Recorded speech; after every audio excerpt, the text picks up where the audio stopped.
السلام عليكم ورحمة الله وبركاته، متابعي قناة المصري، أسعد الله أوقاتكم بكل خير.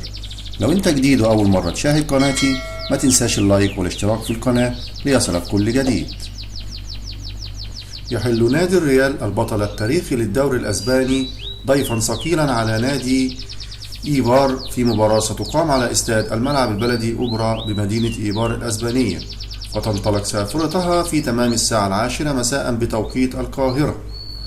وتذاع على قناتي بي إن سبورت الأولى والثالثة، مصحوبة بالتعليق الصوتي والوصف التفصيلي للمعلق الرياضي سوار الذهب. خاض نادي إيبار 13 مباراة إلا أنه لم يتمكن من تحقيق الفوز سوى في 3 مباريات فقط، حيث كان أول فوز له في الأسبوع الخامس من عمر الدوري في المباراة التي حل فيها ضيفا على بلد الوليد وعاد منها منتصرا بهدفين مقابل هدف واحد. كما انتصر في الأسبوع السابع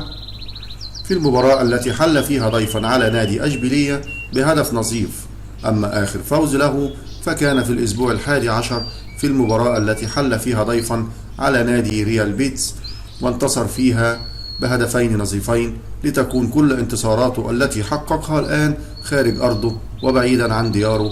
فيما تعادل إيبار في 6 مباريات ليمتلك 15 نقطة، حيث انهزم في 4 مباريات، ويتواجد حتى الآن في المركز الثالث عشر متساويا مع نادي فالنسيا في عدد النقاط، متأخرا عنه بفارق الأهداف.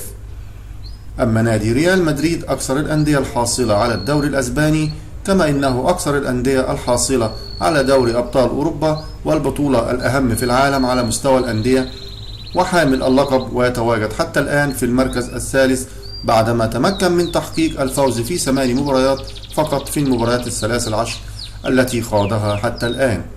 فيما تعادل في مباراتين وانهزم في 3 مباريات، ليتوقف رصيده 26 نقطة، ويتواجد في المركز الثالث بعد كل من أندية أتلتيكو ريال مدريد وريال سويداد، متساويا في النقاط مع نادي ريال سويداد في عدد النقاط، وإن كان يتأخر عنه بفارق الأهداف. والسلام عليكم ورحمة الله وبركاته.